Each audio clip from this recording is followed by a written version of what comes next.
नमस्कार, मैं हूं विकास सुखीजा। आप देख रहे हैं अब तक टाइम। दोस्तों, आपको बता दें, उत्तर प्रदेश के मुजफ्फरनगर के अंदर आज संयुक्त किसान मोर्चा की महा किसान पंचायत का आयोजन किया गया। आपको दिखा दें, यहां पर जितनी उम्मीद थी उससे कहीं ज़्यादा किसान यहां पहुंचे। पूरा ग्राउंड खचाखच भरा हुआ था। आइए आपको दिखाते हैं कि राकेश टिकैत जो किसान नेता है, उन्होंने किस तरह से सरकार को ललकारा है और किस तरह से सरकार को चेतावनी दी है और किस तरह से उन्होंने बताया है कि किस किस चीज़ को बेचा जा रहा है। एक पूरा का पूरा राजनीतिक मामला बनता दिखाई दे रहा है। आइए आपको दिखाते हैं पूरी रिपोर्ट। वो बेच रहे, इन लोगों की पहचान करनी पड़ेगी। देश में बड़े बड़े आंदोलन ये चलाने पड़ेंगे। आज से जो संयुक्त मोर्चा ने फैसले लिए हैं, उसके तहत हमको बड़ी बड़ी मीटिंगें पूरे देश भर में करनी पड़ेगी। अब ये मिशन खाली मिशन उत्तर प्रदेश और ये नहीं उत्तराखंड, मिशन होगा संयुक्त मोर्चे का देश बचाने का। ये देश बचेगा, ये संविधान बचेगा।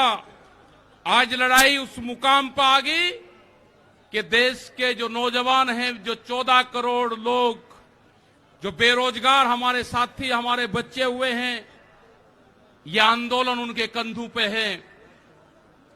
जिस तरह से एक चीज बेची जा रही है, 3 कानून भी उसी का ही एक हिस्सा है। पहला है कि यहां पे रेल और हवाई जहाज और हवाई अड्डे बेचे जाएंगे। किसने परमिशन दी? किसकी ताकत है कि देश की प्रॉपर्टियों को बेचोगे? आपने घोषणा पत्र में नहीं लिखा, देश की जनता को धोखा दिया। धोखा नंबर 1।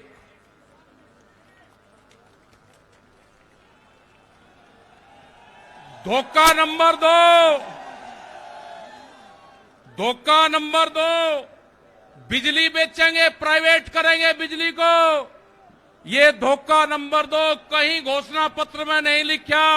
जब वोट मांगी, नहीं कहा कि बिजली भी बेचेंगे। ये सड़क बेचेंगे, पूरी सड़कों पर टैक्स लगेगा और एनएच के आसपास 500 मीटर तक अपनी कोई चाय की दुकान और गुमटी भी नहीं लगा सकता। अगर किसी ने चाय का खोखा रखा तो वह जमीन उसकी गांव समाज में निहित होगी। ये सड़कों को बेचने का काम करेंगे। ये देख लेना क्या क्या चीज बिक्री है। ये सेल फॉर इंडिया का बोर्ड देश में लग चुका है।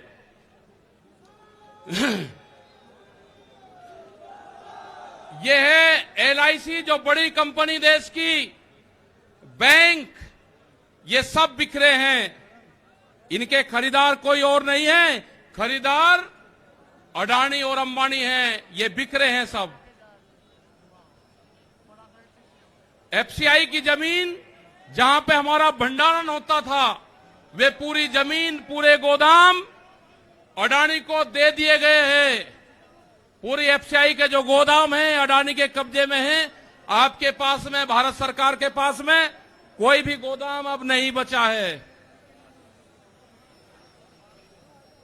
देश के बंदरगाह, पूरा जो समुद्र के तट थे 100-100 किलोमीटर तक एक कंपनी को बेच दिए। वे बंदरगाह भी बिक गए। ये भी आपको जानकारी होनी चाहिए। वहां पे जो मछली पालन किसान हमारा था, जो नमक का किसान हमारा था, खत्म हो गए। बड़े बड़े बंदरगाह वहां पे बिक चुके हैं।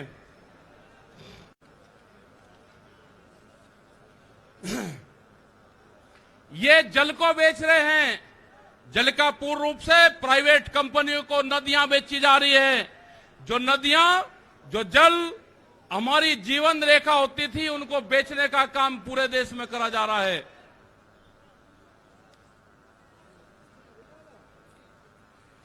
ये इंडिया ऑनलाइन सेल, मतलब कोई भी कीमत किसी भी चीज की लगा सकता है। भारत बिकाऊ है।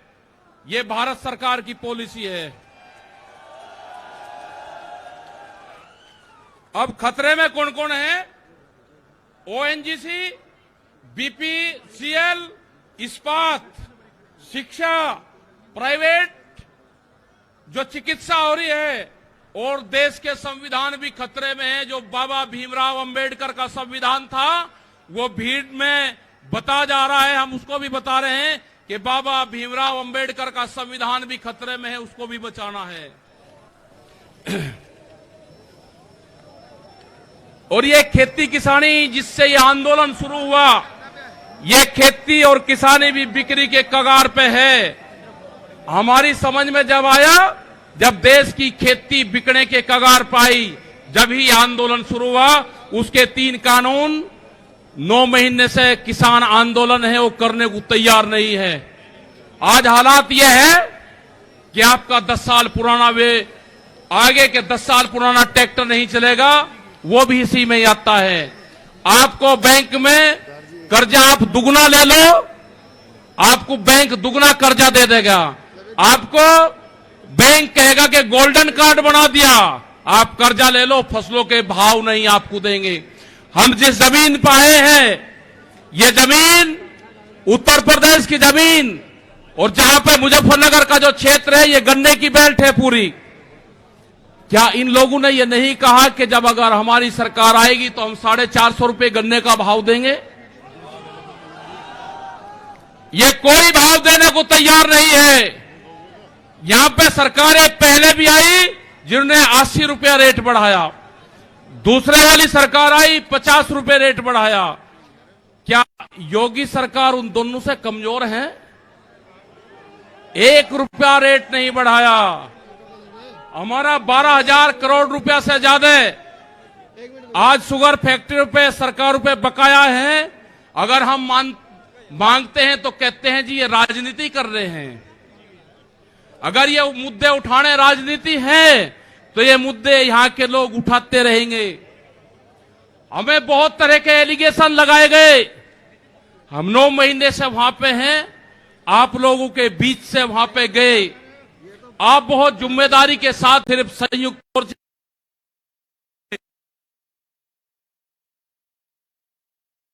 जमीन पर पैर नहीं रखेंगे भैया। यहाँ पे मुजफ्फरनगर की जमीन पे हम पैर नहीं रखेंगे। हम गाड़ी से यहां से वापसी जाएंगे। जब ये आंदोलन फतेह होगा, इस किसान और देश के जवान की जीत होगी, जब ही हम यहां पाएंगे। अत्याचार बहुत है। यहां पे पुलिस फोर्स के लोग भी होंगे। यहां पे पुलिस फोर्स के लोग हैं, उनकी सैलरी 25 और 30 हजार रुपए है। ड्यूटी वे 24 घंटे देंगे। मास्टर जो प्राइमरी का टीचर है, उससे आधी सैलरी उनकी होगी। वे आवाज नहीं उठा सकते, उनकी आवाज को दबाया जाता है। उनका जो क्वार्टर है वो 500-600 फीट में है। उनके क्वार्टर बड़े बड़े, उनकी सैलरी भी टीचर के बराबर उनकी सैलरी हो। वे ड्यूटी देते हैं 24 घंटे। जितने भी सरकारी कर्मचारी हैं, उनकी पेंशन खत्म करोगे। एमपी एमएलए की पेंशन लोगे 2-2, 3-3। कर्मचारियों की पेंशन खत्म करोगे। आप देश में प्राइवेटाइजेशन करोगे तो रोजगार खत्म होंगे। हमारी समझ में एक बात नहीं आई, जो बड़ी बड़ी कंपनी 67,000 और 1 लाख करोड़ रुपया सरकार का लेकर भाग जाती है, उन्हीं को ही फिर बड़ी बड़े संस्थाएं बेच रहे हैं। वो पैसा कहां जा रहा है? अगर पूरे हमारे संस्थाओं के रेलवे बिक्री है, रेल के 4.5 लाख कर्मचारी बेरोजगार होंगे। मैंने जो सफाई कर्मचारी है उनसे बातचीत करी, रेलवे के या किसी भी नगर पालिका के हों, 5 और 6 हजार रुपए में वे सफाई कर्मचारी बार्मिक समाज के लोग नौकरी करेंगे। यहां पे अगर ठेका पड़ता होगी तो रोजगार जाएंगे। अगर प्राइवेट कंपनी के हाथ में ये कंपनी आ जाएगी, जिस तरह से रेलवे गई, 4.5 लाख कर्मचारी बेरोजगार होंगे। जो रेहड़ी पटरी के लोग अपना रोजगार चलाते थे, वे 4.5 करोड़ लोग हैं, वे बेरोजगार होंगे। बड़ी बड़ी एमेजॉन जैसी कंपनी आ रही है जो इस देश में व्यापार करेंगी, इस देश में मॉल खुलेंगे। वे हमारे मजदूर भाई कहां जाएंगे? ये उनकी भी लड़ाई है। ये लड़ाई जितनी भी संस्थाएं बिक्री है उसकी लड़ाई है। और आपने आगे की और हम बात बता देना चाहते हैं। ये लड़ाई शुरू हुई 3 काले कानून से। ये लड़ाई शुरू हुई एमएसपी पे गारंटी कानून से। हमने एक ही जिले का एक डाटा भारत सरकार को दिया। यहां उत्तर प्रदेश के अधिकारियों को दिया, यहां के मुख्यमंत्री को दिया। रामपुर जिले में जो मंसूरी धान की खरीद होती है वो बिहार में पैदा होता है, उसको बेच रहा है यहां पे। वो पंजाब जाता है, हरियाणा जाता है। बड़े व्यापारी का धान फसलें एमएसपी पे बिकती है, किसान की 10 से और 15% बिकती है। यह आपको समझना होगा। पूर्ण रूप से फसलों के दाम नहीं तो वोट नहीं, ये नारा लगाना पड़ेगा। फसलों के दाम नहीं तो वोट नहीं। जब तक इस सरकारों को वोट की चोट नहीं दोगे, ये दोनों बाहरी लोग हैं, इनको यहां से जाना होगा। अमित शाह, मोदी और योगी ये चुनाव जीत का है। ये उत्तराखंड से चुनाव जीत के प्रधानमंत्री बने, कोई ऐतराज नहीं। उत्तर प्रदेश की जमीन से जीत के गुजरात में गुंडागर्दी के दम पे आना हो, वहां पे पुलिस स्टेट है, वहां पे जीत के देश प्रधानमंत्री बने, कोई ऐतराज नहीं है।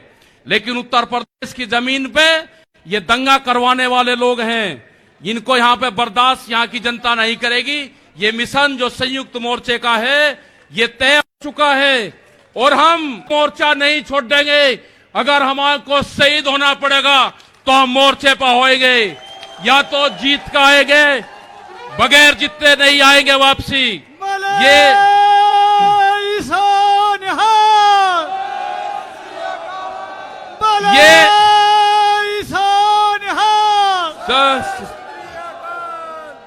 इस तरह की अगर सरकारें देश में होंगी तो ये दंगे करवाने का काम करेगी।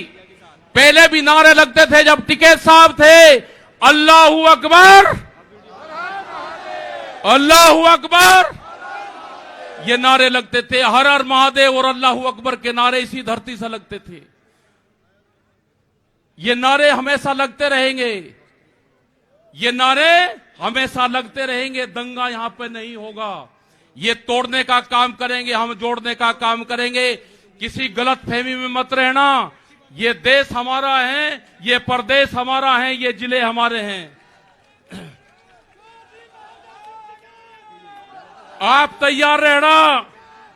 ये कहते हैं कि लाल किले पे किसान गया, अगर लाल किले पे नहीं, किसान तो अगर जाता तो पार्लियामेंट पे जाता जहां पे कानून बने हैं। लाल किले पे धोखे से लेके गए हैं आप हमको, हमारे लोग नहीं गए। धोखे से लेकर आप लोग गए हैं। क्या कोई देश की एजेंसी है कि जो उसको जांच कर दे? क्योंकि कोई एजेंसी बोलने को तैयार नहीं है। पूरे देश पे इनका कब्जा हो चुका है, पूरी एजेंसियों पे। देश में कैमरा और कलम पे बंदूक का पहरा है। कैमरा और कलम पे किसी प्रेस की हिम्मत नहीं कि वो किसान के पक्ष में दिखा दे। निगेटिव दिखाते हैं बहुत प्रेस के लोग।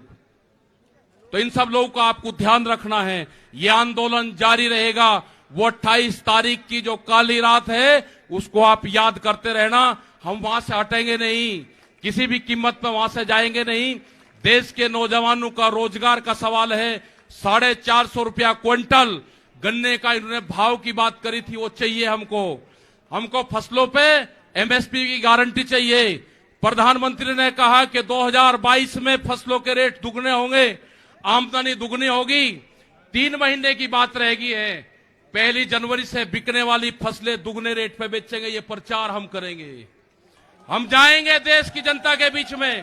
पूरे देश में संयुक्त मोर्चा आंदोलन करेगा। और हमने बार बार कहा कि हमारे पंच भी यही है और हमारा मंच भी वही है। आपने बात सुनी, ये 20 लाख से ज्यादा लोग मुजफ्फरनगर की जमीन पाए। इन सब का बहुत बहुत धन्यवाद। सभी वॉलंटियरों का धन्यवाद। अभी हमारे कुछ लीडर रह रहे हैं, आप उनकी बात सुनोगे।